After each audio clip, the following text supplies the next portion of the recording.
তো বলো কালী মাই কি। হ্যালো বন্ধুরা, কেমন আছো তোমরা সবাই? আশা করছি ভীষণ ভালো আছো। আমি সুমি আর সুমিজ লাইফে জানাই তোমাদেরকে অনেক অনেক স্বাগত। আজকে হচ্ছে কালী পুজো, আর কালী পুজোয় আমি আছি আমার বাড়িতে, ব্যাস আর কে দেখে। কিন্তু একদম উঠে গেছি 4:30-র সময়, আমার সারা রাত ঘুম হয়নি, কারণ হচ্ছে পরের দিন কালী পুজো, আমার উপোস রয়েছে, ভোগ রান্না করতে হবে, ঘর পরিষ্কার করতে হবে, অনেক অনেক কাজ। তো সেই চিন্তায় আমার সারা রাত ঘুম হয়নি। এই দেখো আমাদের নতুন ঘরের অবস্থা কি দেখো, মানে প্রচুর মালপত্র, আর হচ্ছে এখানে মণ্ডপের জিনিসপত্র, ঠাকুরের মাল এনেও এখানে রেখেছে, মানে যা তা অবস্থা রয়েছে। তো মাকে বললাম যে তুমি আমাকে 1 কাপ চা করে দাও। 4:30-র সময় উঠে সবাইকে আমি ডেকে দিয়েছিলাম, আর এখানে মা আমাকে 1 মগ চা করে দিয়েছে। এই চা খাবো আর সব কিছু পরিষ্কার করব। এই চলো লেগে পড়ি। আর এই দেখো এক চুটকিতে আমার সব কাজ মোটামুটি কমপ্লিট। সামনে যে একদম ছোট্ট বারান্দাটা রয়েছে ওটা তো পরিষ্কার করে ফেলেছি, আর বাইরে সব বের করে দিয়েছি, যা যা অপ্রয়োজনীয় জিনিস ছিল। মা তো সেই সব কিছু আগলে আগলে রেখে দিয়েছে, আর যেগুলো প্রয়োজন ছিল না সব বের করে দিয়েছি। আর এখানে মোটামুটি বাজার দিয়েও চলে এসছে, যা যা ভোগের বাজার একজন দেবে বলেছিল সেই দিয়েছিল। আর তারপরে কিছু জিনিস আর কি একটুখানি দরকার ছিল, তো আমি আর বাবা সেগুলো আনতে গেছিলাম বাজার থেকে। এই একটুখানি বাড়ির জন্যও আলু নেওয়া হয়েছিল, আর সবজিও কিছু কম পড়তো মনে হয়েছিল, তো সেগুলোও আনা হয়েছিল। আজকে আমি বাঁধাকপির তরকারি ভোগে, তো সেক্ষেত্রে আমরা গেছিলাম। আর আমি কিন্তু একদম ঘুম থেকে উঠেই স্নান করে নিয়েছিলাম সবার আগে। মুচকিরানিকে নিয়ে মা গেছিলো একটুখানি পাড়ায় ঘুরু ঘুরু করতে, আমি এসে ওকে একটু করে নিলাম, আর মাকে বললাম চলো চলো তোমার অনেক কাজ আছে, আগে চলো চলো চলো। মাকে এই বলে তো ঘরে নিয়ে আসলাম। আর এখানে এসে আমি আর পুচকু একটুখানি ভিডিওর সামনে ঢং করছিলাম, আর কি বলছিলাম আমার এক তো মনেও নেই। দেখো আমার বরাবরই বাজারে যেতে ভালো লাগে, সেটা তো তোমরা জানোই। এতদিন পর সাইকেলে চেপে বাবার সাথে বাজার করতে গেছিলাম, ভীষণ ভালো লাগছিল। তারপরে এখানে দেখো পুচু কি বদমাইশিটাই না করছিল, মানে আমাকে কিছুতেই ছাড়ছিল না। তাই ওর সাথে একটুখানি বসে বসে গল্প করছিলাম। আর আমাদের বাড়িতে যে মা আছে তার জন্য বাবা নিয়ে এসেছিলো জবার মালা। এটা প্রত্যেক বছর আমরা কালী পুজোর দিনকেই চেঞ্জ করে থাকি, তাই সেরকমই বাবা নিয়ে এসেছিলো। আর আমি এখানে যেহেতু আমার স্নান টান হয়ে গেছিলো, মা বললো তুই পরিয়ে দে, তাই আমি এখানে পরিয়ে দিচ্ছি। না মানে তোমরা এর অবস্থাটা দেখো, উল্টো হয়ে আমাকে দেখতে হবে। যাই হোক, আজকে ভোগের মেনু কী কী বলে দিই। খিচুড়ি, বাঁধাকপির তরকারি, কুমড়োর ছক্কা, তার সাথে 5 রকমের ভাজা, শাক, পায়েস, চাটনি, এইসব। এখানে মোটামুটি যেগুলো কম পড়েছিল আমি এখানে ঢেলে নিচ্ছিলাম। আমরা আরও এক্সট্রা করে একটা বাঁধাকপি নিয়ে এসেছিলাম, আর অল্প কিছু টমেটো নিয়ে এসেছিলাম, ছোলা নিয়ে আসা হয়েছিল, আর আলু কিছু নিয়ে আসা হয়েছিল। আমি সব গুছিয়ে টুছিয়ে এখানে রাখছিলাম, আর ওরা একবারে ফল, দশকর্মা যা যা জিনিসপত্র সবই আমাদের বাড়িতে দিয়ে গেছিলো, যেহেতু একদম মোড়ের সামনেই আমাদের বাড়িটা পড়ে। এমনকি বক্স, চেয়ার, যা যা সরঞ্জাম ছিল পুজোর সেগুলোও ঘরেই ছিল। আমি সকাল থেকে সবাইকে ফোন করে করে ডিস্টার্ব করছিলাম, আর বলছিলাম তাড়াতাড়ি করে ওঠ আর উঠে এগুলোকে বাইরে বের কর, নইলে আমি ভোগের কাজ শুরু করতে পারবো না। দেখো কথা বলতে বলতে ওরা মুদিমালও নিয়ে হাজির হয়ে গেছে, মুদিমালও সবই আনা হয়ে গেছিলো। আর আমি এখানে এখনও গুছিয়ে চলেছি, জানি না এতক্ষণ ধরে কী গোছাচ্ছিলাম, আসলে হাতে অনেকটা সময় ছিল, আস্তে আস্তে করে কাজ করছিলাম। আর এখানে বাবাকে বলছিলাম যে বাবা আর কি কি আনতে লাগবে, মানে ঘি টি আরও কিছু কিছু জিনিস আমার দরকার পড়তো, সেগুলোই বাবাকে বললাম। বাবা বললো ঠিক আছে আমি এনে দিচ্ছি। আর এখানে আমি একদম সব সরঞ্জাম নিয়ে চলে এসেছিলাম। এখানে কিছুটা জলও ভরে নিচ্ছিলাম, কারণ একবারে ভরে রাখলে আমার কুটনো কাটতে সুবিধা হবে।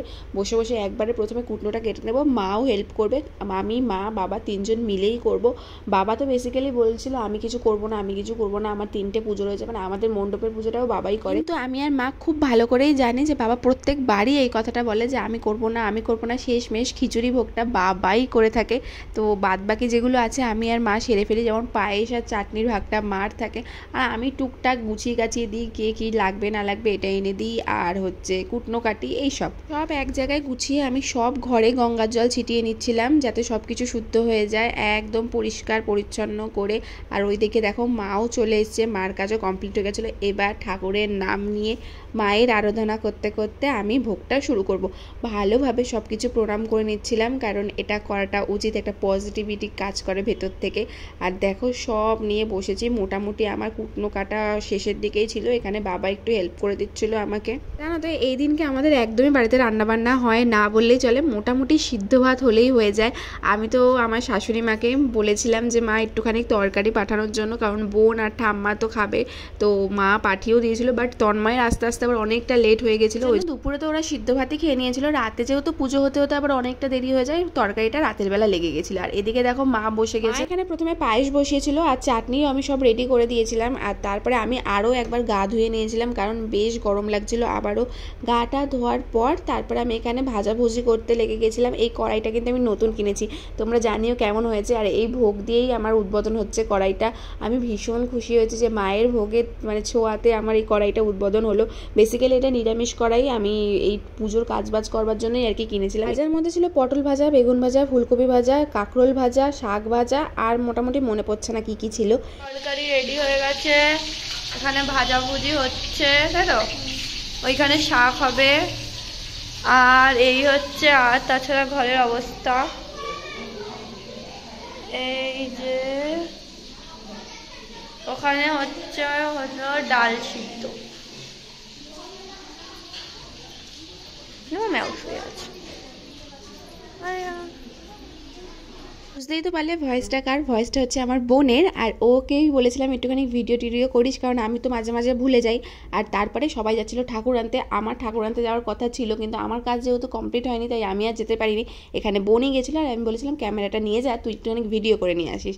আর দেখো ও সত্যি সত্যিই ভিডিও করে নিয়েছে। আর এই হলো আমাদের ছোট্ট মা, মাকে ভীষণই সুন্দর লাগছিলো। আর আমাদের প্রত্যেকবারই একই রকম সাজের মা আনা হয়। ঠাকুর নিয়ে সবাই বাড়ির পথে রওনা দিয়ে দিয়েছিল, বেশি দূর ডিস্টেন্স নয়, একদমই বাড়ির সামনেই, ওই 10 থেকে 15 মিনিট লাগে। তাই ভ্যানে করেই টুকটাক করে সবাই হেঁটে হেঁটে নিয়ে যাচ্ছিলো গল্প করতে করতে।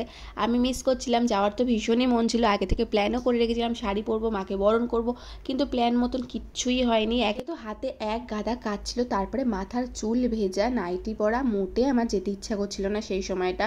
বাট পরে মনে হলো গেলে খুব ভালো হতো। যাই হোক, নেক্সট বছর একদম আগে আগে সব কাজ কমপ্লিট করে নেবো। আর একটা জিনিস দেখাই, দেখো ঠাকুর মণ্ডপে আসার সাথে সাথে আমার বড় দর্শক কিন্তু চলে গেছে ঠাকুর প্রণাম করবার জন্য। বোন নিয়ে গেছিলো ওকে, আর ও হা হা করে তাকিয়েছিল, মানে ভীষণ মজা করছিল। আর এখানে বাবার মোটামুটি রান্না কমপ্লিটই হয়ে এসছে, একবার খিচুড়ি নেমে গেছে, এটা সেকেন্ড লট চলছে সব কিছুরই। তাই বাবাকে বলছিলাম তুমি ছেড়ে দাও, তোমার তো একটু পরেই পুজো রয়েছে, অমাবস্যা পড়ার সাথে সাথে একটা বাড়ির পুজো ছিল, সেখানে বেরোবে। বাবা বললো না না আমি করে দিয়ে যাচ্ছি, তুই পারবি না। আমি একটুখানি রেস্ট নিয়ে নিয়েছিলাম, ঘুমিয়ে নিয়েছিলাম। আর সন্ধ্যেবেলার দিকে বোন এখানে আমাকে আলতা পরিয়ে দিচ্ছিল, বললো একটু আলতা টালতা পর, তোকে দেখতে ভীষণ সুন্দর লাগবে। আমি যখন রেডি হয়ে বেরিয়েছিলাম পুজো প্রায় বসে গেছিলো, প্রায় মানে বসেই গেছিলো। আর এই দেখো বোন কি সুন্দরভাবে রেডি হয়েছে, এটাও কিন্তু আমারই শাড়ি ও পরেছিল, আর ওকে ভীষণ মিষ্টি লাগছিলো। আর এই হলাম আমি, এই শাড়িটা কিন্তু আমি কাস্টমাইজ করিয়েছিলাম, মানে আমি এই শাড়িটা স্বাদের সময় পরেছিলাম। স্বাদের যদি ব্লগ না দেখে দেখো তোমরা জানবে, এটা আমি গিফটে পেয়েছিলাম, আমার এক পিসি দিয়েছিল। এই ভিডিওতেই আমি বলেছিলাম এটা আমি সাদা পাড় বসিয়ে কাস্টমাইজ করবো, আর সেরকমই করিয়েছিলাম। আর এই যে ব্লাউজটা দেখছো, এটাও আগের দিন কিনেছি, মানে আমি কোনো রকম প্ল্যানই ছিল না। বোনকে নৈহাটি পাঠিয়েছিলাম, আর নৈহাটিতে বিভৎস ভিড় ছিল, বোন একটা ছোট্ট ভিডিও ছেড়েছিল এই নিয়ে। যাই হোক, ছাড়ো ওইসব কথা। আমাকে কেমন লাগছে প্লিজ কমেন্ট করে জানিও। বোন তো বলছিল তোকে খুব সুন্দর লাগছে, আর আমাকেও আমার ভীষণ ভালো লাগছিল। তোমরা কমেন্ট করে জানিও, যদি ভালো বলো আমার ভীষণ ভালো লাগবে। এখানে আমরা যারা যারা উপোস করেছিলাম সবাই এখানে প্রদীপ জ্বালাচ্ছিলাম। আমরা কিন্তু এখানে অনেকেই উপোস করি, আর বিশ্বাস করো পুজোর দিনটাতে যে যেখানে থাকি সবাই এক জায়গায় চলে আসি।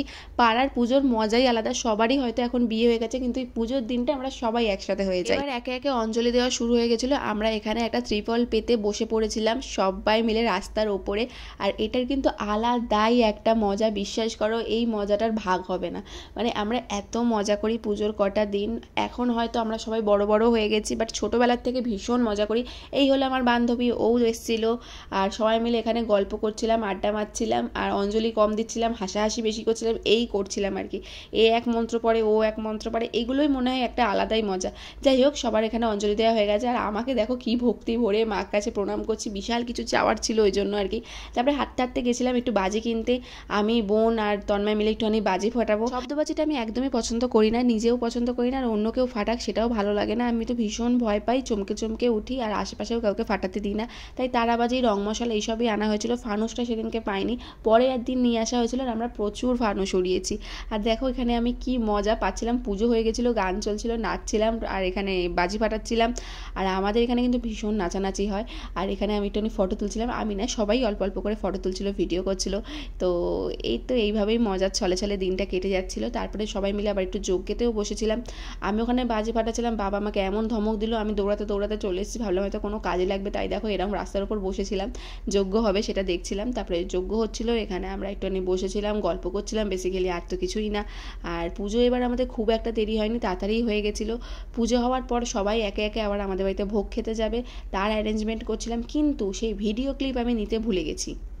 ফোনটা যেহেতু আমার বোনের হাতেই দেওয়া ছিল, তাই ওকেই বারবার বলছিলাম ভিডিও করবার জন্য। আর ও সেই সময় এতটাই ব্যস্ত হয়ে পড়েছিল, মানে আমি, মা, বোন সবাই ব্যস্ত হয়ে পড়েছিলাম। সবাই যেহেতু খিচুড়ি প্রসাদ নিতে আসে আর হচ্ছে ভোগ খায় বসে, যারা যারা উপোস করে, ভীষণই হুটোপাটা হয়ে যাচ্ছিল, তাই আর ভিডিও করা হয়নি। তার মধ্যে আমার পুচুও রয়েছে, পুচুকে সামলানো, তন্ময় তো পুচুর সামনে ছিল বলে আমি এই যাত্রায় বেঁচে গেলাম। ও যেহেতু চলে এসেছিলো, আর ও এসেছিলো বলে আমি অনেকটা রিলিফ পেয়েছি।